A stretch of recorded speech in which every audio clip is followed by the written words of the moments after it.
Coming up on the Inside Indiana Business Television podcast, the ports of Indiana set records in 2021. Business is booming for a Carmel-based visual canvas platform. We continue our look at an endangered landmark in Bloomington. A Hoosier distillery keeps growing. The Indiana Donor Network celebrates a record year. IPS wants a more diverse teacher lineup. 10 years later, we look back at the Super Bowl in Indianapolis, and we take a look at the gig economy in Indiana. Welcome to the Inside Indiana Business Television podcast. I'm Andy Ober. While many ships were stalled on the coasts, the ports of Indiana set records in 2021. 11 million tons of cargo traveled through the state's three ports last year. CEO Vanta Kota spoke with Inside Indiana Business host Gary Dick about the reasons behind the surge and the prospects for more growth. We want to talk about record numbers last year and what's behind that. But first of all, I think it is amazing, the economic engine that you don't think of Indiana, many people don't, as a shipping state, but yet it is a huge economic engine, well over $8 billion in economic impact. Yeah, $8.2 billion of economic impact. And again, most of us don't think of Indiana as a shipping state. But on any given year, the state is either 12 to 14 as far as state ranking for maritime tons. We all saw the video and see the video of ships stalled off the coasts. Different story here. What are the dynamics at play? I know shipping and logistics, very complicated, science, if you will. What are the factors at play that led to these big numbers at the ports of Indiana? Well, I mean, it's pretty simple. The people of Indiana, the Hoosiers of our state, are working, and we've got a 2.7% unemployment rate, and we do what we do. We make things, we grow things, we move things, and people are needing more of the commodities that are produced here. You know, foodstuffs, steel-related commodities, and that's really the heart of what we do. We service those customers. Yeah. Talk about the mix of business, because coal has always been a big product, and that's still important, but increasingly steel and parts, components for these big wind farms and solar farms. Talk about the mix of business you're seeing at the ports.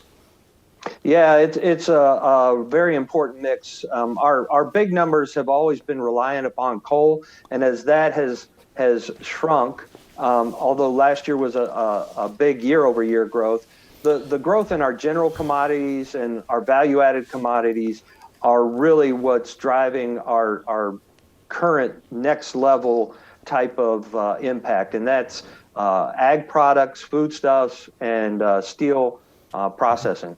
As you look going forward, Vanta, again, overall a record. Burns Harbor in northwest Indiana, Jeffersonville in southeast Indiana, each set total records, all-time records for those locations. What's going to really be driving business at the three ports of Indiana? Again, we're looking for that first value add. So as Indiana continues its march towards manufacturing per capita dominance, those are very important things for us, and we'll be seeking to encourage people to come to our campus and leverage the assets that we're putting in. Here to date, we just finished up a Tiger grant worth $24 million worth of infrastructure down south. We're halfway through a fast lane grant up in Burns Harbor, which is another $20 million, and we've got an additional $10 to $12 million worth of infrastructure that's already on the books and planned. Yeah, a lot of activity around the state at the three ports. And Vanta, I want to ask you about this because several years ago, Governor Pence, talked about the interest in building a fourth port. Now, there's been some movement on that that's kind of slowed a bit. Give us an update, a fourth port, the potential for that in kind of that southeast region. Yeah, we're still looking for that perfect combination, and what we really want to do for that when we get to a good decision point is find something that has really meaningful economic impact for the long term for that region, and that's kind of the goal as originally thought of, and it's still the goal today. All right, Vanta Kota, the CEO of the Ports of Indiana. Vanta, great to have you on the show. Congratulations on those numbers. I know you'll be looking to top those in the year ahead. We'll talk to you soon. Thank you so much. All right. Carmel-based Aleo says its business is surging thanks to customers ranging from Fortune 100 companies to the U.S. military. Founder and CEO Brandon Fisher joined us to talk about how his company creates digital interactive experiences without writing any code. Okay, let's talk about Aleo. I mentioned this, a virtual visual canvas, a collaboration platform. Give us in layman's terms what it's all about. Sure. Well, if you recall, the last time we met, actually, I was focused on an experience in a room on a large interactive display. The challenge with that was, of course, you had to be in the room, physically present to experience it. If you wanted to attend virtually or remotely, you had to do it through a video conference type interface. And it was your ability to truly participate was limited. So with Aleo, we're basically bringing that kind of experience, but making that available to every user on any device. Nothing to download. And so we're basically, like you said, providing this shared virtual visual canvas where users can place any type of content, images, video files, documents. You can use it as a whiteboard. You can also place live content, live application right from your desktop into this space. You can then invite remote users into this space to collaborate with you. We can seamlessly switch between modes like we're having now, conversation to one of us maybe sharing our screen, traditional formats like that, but instantly switch to a more equitable experience where we're all contributing and collaborating in real time. And I know a key element of this too, Brandon, is you can do this and without writing, the user can do it without writing any code. Correct. It's a codeless experience. Exactly. Drag, drop. The ability, in fact, to insert, really to kind of create somewhat of your own experience, however you'd like that to work. To be able to drag and drop and insert. Create actions within the space that can moments of engagement for users, really. Yeah, you launched in 2019. You've had customers, the U.S. military, some Fortune 100 companies, so some big companies as well. Now you are launching. You really want to scale things now. Talk about your vision for the business now. First of all, how it was received by those early customers, and your vision for the business going forward. Sure. So, yeah, we really, we've been in market since November of 2019, chose to take a different approach this time and focus all of our time and attention on select few customers and their use cases. We really felt that, in fact, just this past Wednesday, February 2nd, we launched. We're ready to bring it to the world. And so, yeah, so we have an aggressive growth plan over the next 12 months, scaling in a number of different ways, but definitely growing our sales and marketing team. Customer success is always a very important component because this is a new way of working that many users just haven't experienced before. Yeah, so we'll only have 20 seconds, Brandon, but I assume you want to ride that wave of these virtual meetings that are going to be with us forever, really. It's, I don't think the dust is going to settle anytime soon. I think that we're realizing that, that it's actually possible for us to not only meet and connect remotely like video conference tools provide, but truly come together and actually be more productive and get work done. All right. Brandon Fisher, the CEO, the founder of Aleo. Brandon, thanks for joining us. Good luck going forward. Thank you so much, Gary. The B.G. Pollard Lodge was a go-to destination for African Americans in Bloomington during the racially charged 60s. Reporter Mary Rachel Redmond continues her story on the Monroe County landmark in our Endangered Indiana series. The Ku Klux Klan. The government was intended to be of the white man, by the white man, and for the white man. Mongrel class of people. In 1968, the Klan wanted to march here in Bloomington. The black market was burned on Kirkwood. On the levee, there were several restaurants and bars, places that I shouldn't go to, that the local individuals hung out in. And so it was kind of iffy. If you went in there, you would end up, probably getting your head knocked off. But there was one safe haven to socialize on the west side. All cities have this particular residential area. In Detroit, they call it having a place to go and enjoy myself. And it was one of the places that welcomed black folks. It may not look like much now, but during its heyday in the 60s, 70s, and 80s, 1107 West 7th Street was once the epicenter of Bloomington's black social scene.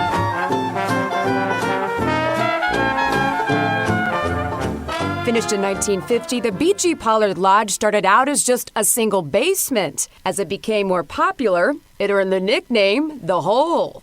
On the weekends, that's where you would find me, at the Hole, you know. The first time I went. What'd you think? I had dinner there. I had chitlins or KYs. They had a DJ, you could dance. Played card games and, listen to music, shoot the breeze, tell a lot of tales. The Hole was a place for the black community, IU community, city community. So even IU folk knew this is where you can come and you can just relax and be you. Jean Devane, originally from North Carolina, came to Bloomington in the early 60s, befriending a then relatively unknown entrepreneur by the name of Bill Cook. He would go on to work as vice president of Cook Medical's biggest sales division, and thanks to Devane and other young black professionals, the Hole got a first floor. With a little bit of my influence, I was able to get funding. We were able to get a community project center there. We hired local people to do community things, and it was, as I say, very, very successful. But the prosperity wouldn't last.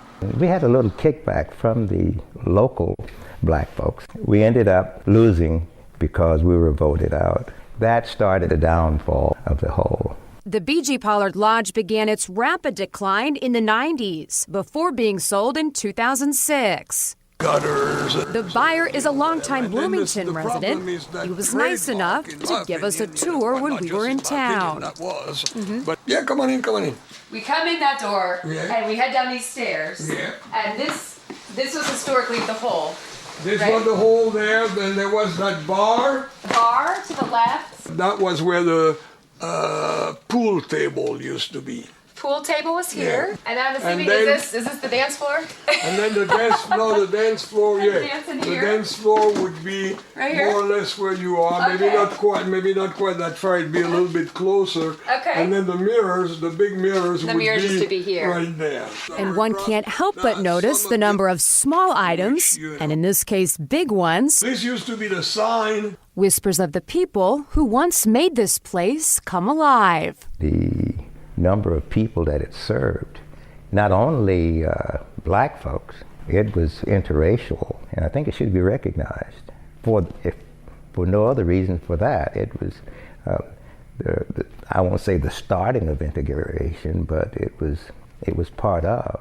The main thing is not to forget the history of that building. If it's not on a National Historic Site, it's certainly be recognized by the city of Bloomington as a city historic site, and that has not happened. They left a footprint here. Let's not forget what they did. Mary Rachel Redman, Inside Indiana Business.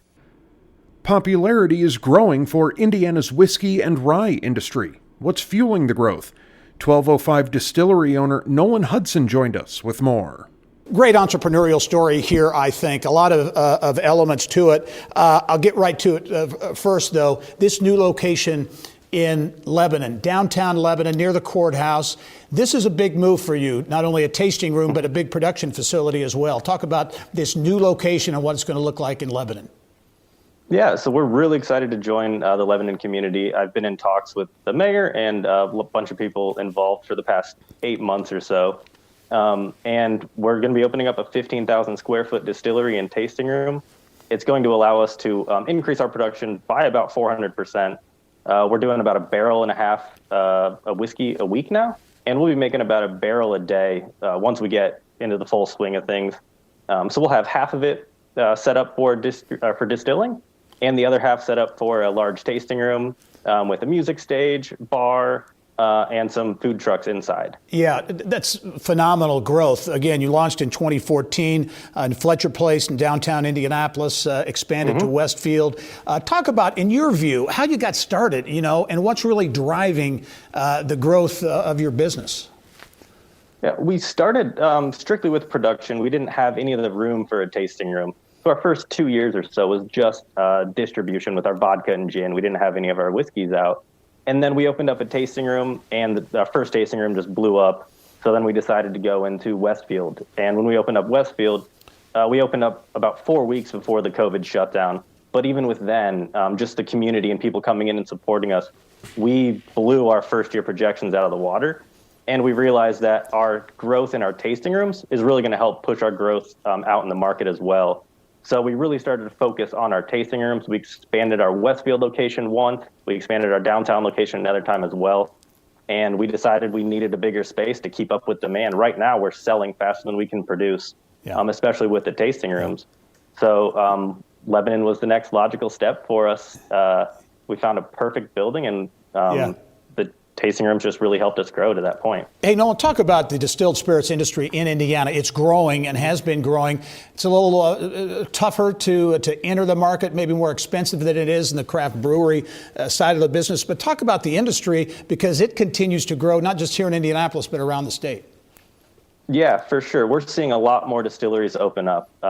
When we first started, there were just a handful of us, maybe 5 or 6. And now we're seeing around 30 to 40 ones around the state. We're seeing a lot of breweries getting into the distilling game. We're seeing a lot more people just try to turn their hobby into something almost like brewing, but it's a little harder because you're not allowed to legally distill at home. So that's definitely a big barrier to entry. Only have about 20 seconds, Nolan, but I think it's interesting too. Craft breweries and also craft distilleries like 1205 can really be part of a community's rebirth or quality of life, revitalization. Yeah, of course. And we try to find those smaller cities that we see growth potential in. And like Westfield and Lebanon, we know that we can help that community grow, but also that community is going to help us grow because, a lot of places want something like us, or restaurants or breweries going in. That's very good. 1205 Distillery expanding again, this time into Lebanon with a major distillery. Nolan Hudson, I should say, the owner of 1205 Distillery. Nolan, congratulations on the growth. We look forward to following your story. Thank you so much. All right.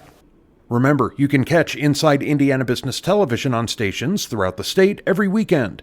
Head to InsideIndianaBusiness.com to check listings. The Indiana Donor Network looks to save Hoosier lives one transplant at a time. CEO Kelly Tremaine says the organization is marking a record year. She joined Kylie Valletta in the business of health. Well, let's talk about those numbers first. It seems like every year the Indiana Donor Network outdoes itself, more transplants each year than the year prior. What's driving those numbers?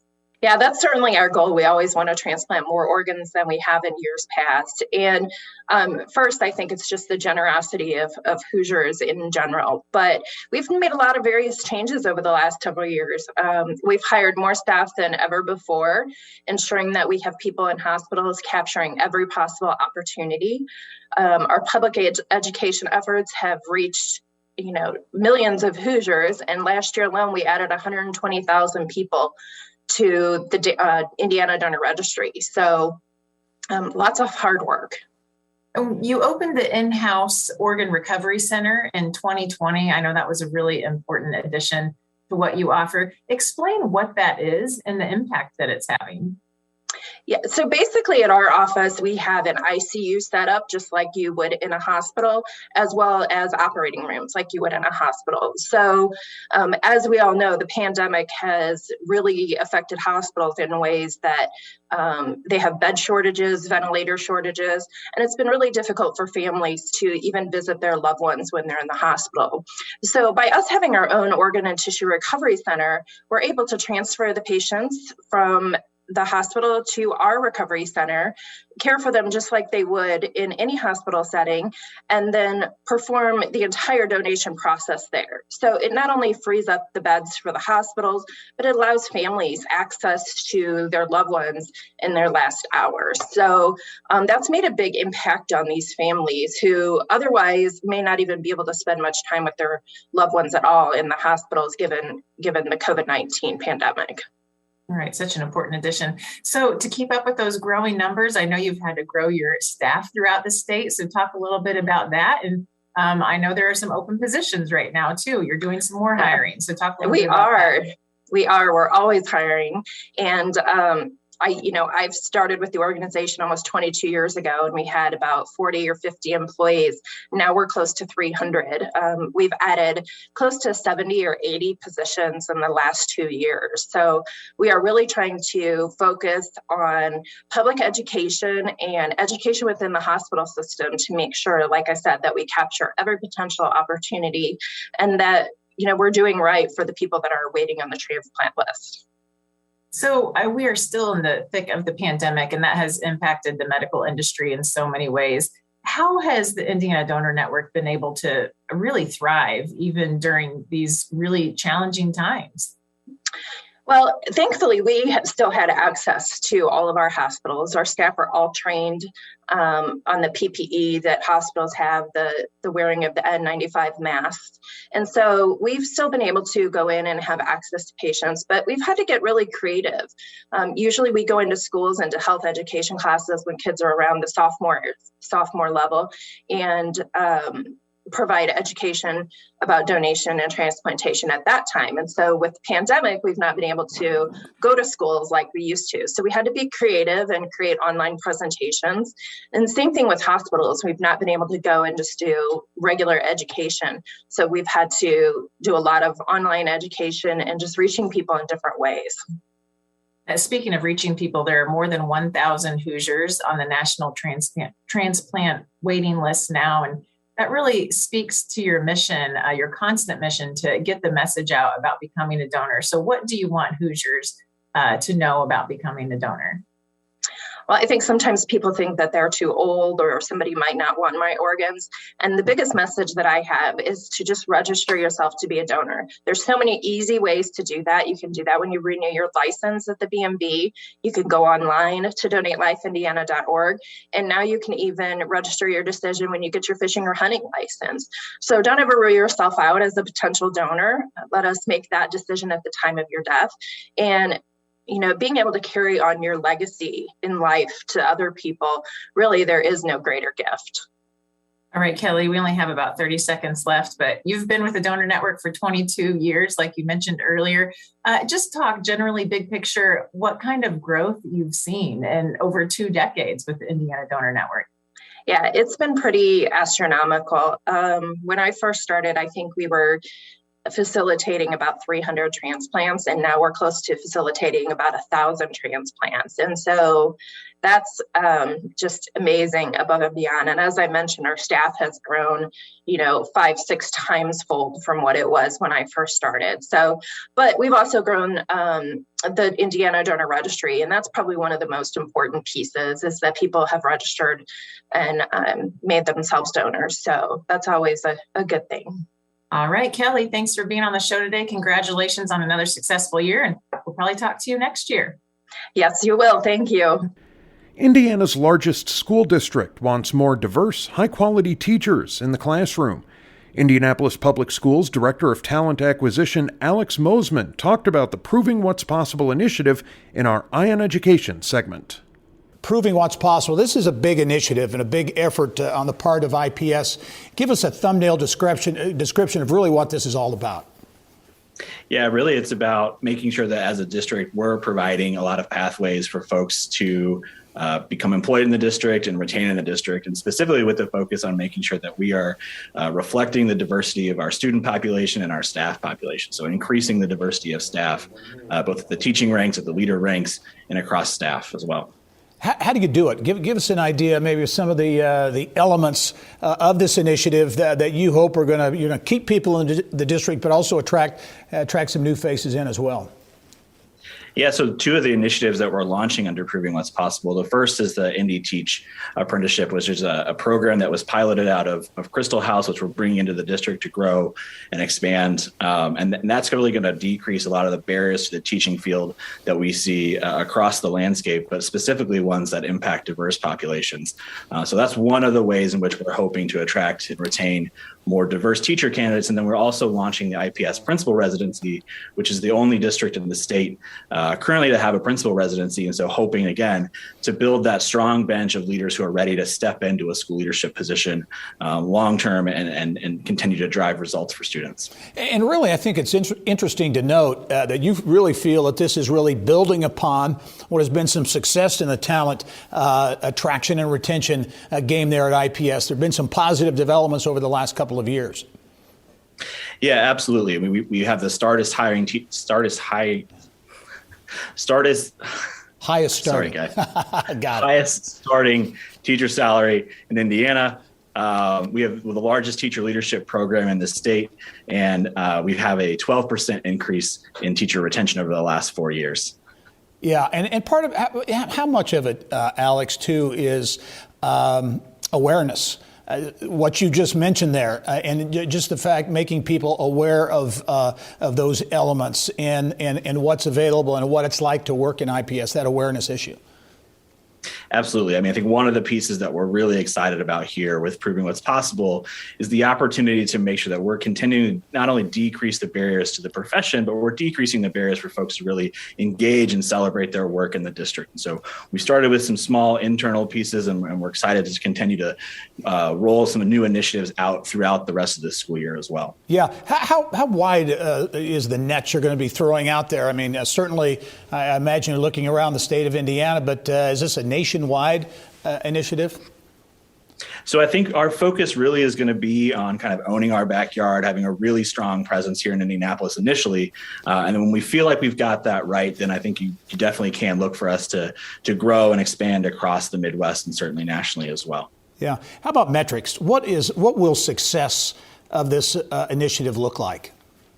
So we're tracking closely on the number of diverse applications we receive, the number of diverse hires, but also really importantly is the retention of staff over time as well. So continuing to see those metrics rise. They've risen every year for the last 2 years. And so hoping that we continue to see that progress over time, but also just anecdotally, as we think about the trajectory of the campaign long-term, not just 5 years, but 10 years out, when you ask folks what's a great place to work in Indianapolis, we want to be part of that answer. We want to be in that list of places that folks think that Indianapolis Public Schools is a great place to work. Yeah, and a final question for you, and you kind of answered it there, because I was curious about the vision here and how long of a term this might be. It sounds like this is not a 1 or 2 year deal. You're looking at this initiative with a longer lens.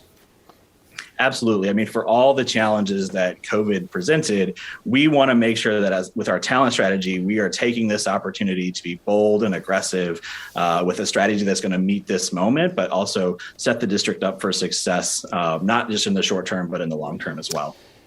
Proving What's Possible, a new teacher recruitment and retention initiative at Indianapolis Public Schools. Alex Mosman, the Director of Talent and Acquisition at IPS. Very interesting initiative, and we'll look forward to following its progress in the coming months. It's hard to believe, but it's been 10 years since Indianapolis hosted Super Bowl 46. Will the city bet on another one? And what's the next potential big fish to go after? Penske Entertainment Senior Vice President Allison Melancton joined Bill Benner with a look back and a look ahead on Inside Indiana Sports.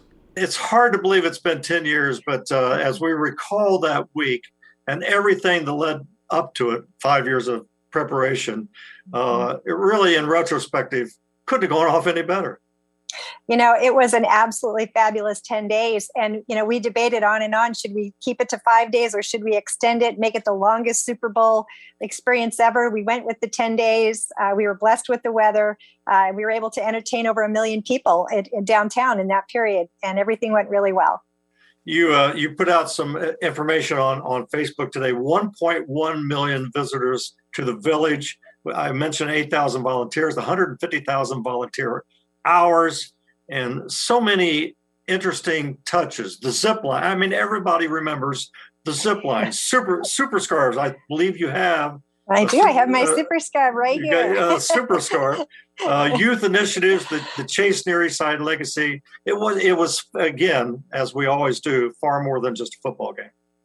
Yeah, our focus from day one, when we went after the Super Bowl, from a leadership perspective, we said this is way bigger than the game. The NFL will actually be able to control everything that happens on the field, and we've got to make this different for Indiana and Indianapolis, and make it a differentiator for this city and this state, that people will always remember the things that really mattered, the things that carry on in legacies, the way it impacts people. Certainly, it had a huge economic impact.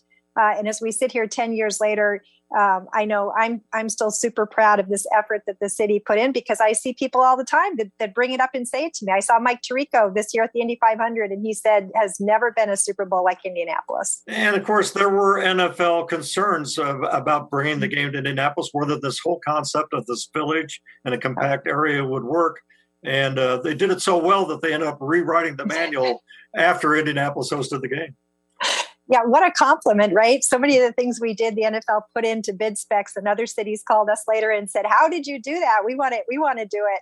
And it was a bit of a convincing process to the NFL. You're absolutely right, to centralize everything, because they had Miami in their background. They had Phoenix in their background of Super Bowls, that everything was really spread out. So we just like Indianapolis always does, we started a brand new trend and a brand new industry related to this sort of nucleus for Super Bowls. Allison, as we look ahead, two things. One, a very important bill to the entire Indianapolis Sports Initiative is working its way through the state legislature that would create a fund that would help bid these attraction of great sporting events. And two, could that weigh into the fact, and as it become a big factor, in Indianapolis pursuing another Super Bowl? Let's do it again. Yes, absolutely. This is an important advancement for us, and I know it's going to go well for us. But the market is competitive across the country. Indianapolis started the first sports commission in 1979, and now there's over 500 of them. This is big business. This is competitive, and to get a bill like this pushed through is going to be very, very good for us going in the future for other events, and then certainly if we look at another Super Bowl, it's going to be very important. As we close, Allison, putting on your Penske Entertainment role, big announcement last week from Penske Entertainment. Force Indy now has a full-time driver, Ernie Francis Jr., to get into Indy Lights, hopefully into the Indy 500, and a very important aspect moving forward for representing minorities in auto racing at the highest level. Yeah, this was an important initiative for us with Roger Penske and Penske Entertainment under our Race for Equality and Change banner. Ernie is going to be a fabulous driver. They're moving up to Indy Lights this year with the goal the next couple of years to get Force Indy, the name of the team, into the Indy 500. So it's a great advancement for us, and we're really excited for Ernie. Well, Allison, we can't appreciate any more that you coming on the show, looking back at 10 years, and hopefully the next 10 years we'll have continued great successes, including maybe a Super Bowl. Let's do it again. Allison, thanks for being with us. Thank you for having me. And finally this week, how are those working in the gig economy faring in Indiana? And what's next for the 46 murals installed in Indianapolis from when the city hosted the Super Bowl a decade ago? We check in on those stories and more with IBJ editor Leslie Weidenbenner. You know, a story I didn't mention, which I think is a really interesting story that Mickey Shuey has a piece on this week, and that's the Intel decision. Ohio won that mega project, $20 billion microchip processing and manufacturing facility, a huge win, thousands of jobs. And I know Mickey's going to be taking a look at how Ohio got it, and I guess more specifically, what Indiana did or didn't do that maybe it should have. And, you know, Gary, this is the latest kind of mega deal, which we can't consider anything that's over $1 billion to land someplace other than Indiana. And so what Mickey's taking a look at, and Emily Ketterer has a story to go with this as well, is what is the legislature doing? How are they reacting? And they are working on legislation that would change Indiana's incentive structure and give the IEDC a little more flexibility and maybe even a little more money to try to attract some of these big deals. Yeah, and you know, when things like this happen, you lose out on one of those big deals, especially to a neighbor. It's kind of an eye-opener, to be sure. Yeah, you know, Lilly just this week announced it was putting a huge plant in North Carolina. It's its second big investment in North Carolina. And so it's those kind of deals that make a huge difference. You know, these high-tech manufacturing jobs, these are the kind of jobs that aren't remote, that people can't work from other places. And so these are really important projects. Yeah, a very good point on Lilly, too. A massive investment in Research Triangle Park. Also, the gig economy, we hear a lot about it. It's moving upmarket, I guess you could say, here in Indiana, the trend among startups to hire fractional executive. What's that about? Yeah, that's a term that I was unfamiliar with until Susan Orr started working on this story. And, you know, we think of gig workers as the people delivering food or driving Ubers, but lots of companies need, for example, a really good CFO or maybe a really good marketing officer, but they're just not big enough to hire a full-time person. And so what fractional employment allows is for the company to hire someone for maybe 12 hours a week or 20 hours a week on contract. And then that person can then also work at another company. And so it has benefits, some drawbacks, but it has benefits for both sides. Yeah, very interesting. Final story, and this is an interesting one, too. Those 46 murals that were installed in Indianapolis for Super Bowl 46, 10 years ago now. A lot of reflection on what transpired then, what's next. These murals are kind of at the end of their lifespan, right? They were meant to last 10 years. And so that's where we're at now. And so the Indy Arts Council is looking at those, you know, of the murals. There are a few that are already gone, but they're looking at the ones that are left and deciding which ones should we maintain. For example, Kurt Vonnegut on Mass Ave, that mural's not going anywhere. That has become a key part of that neighborhood and really important. But there are others. So they're talking to the artists, to the building owners and others about whether they should be maintained and then how they're going to raise the money to do it. Be interesting to see what is next for those murals. Leslie Weidenbender from the Indianapolis Business Journal, as always, great to have you on the show. Look forward to seeing you soon. Great. Thanks a lot, Gary. All right. That wraps up this week's Inside Indiana Business television podcast. Remember, you can find all of this week's TV segments, as well as the top business news from throughout the state at InsideIndianaBusiness.com. While you're there, you can also subscribe to our platform of free e-newsletters. This is Andy Ober for Inside Indiana Business.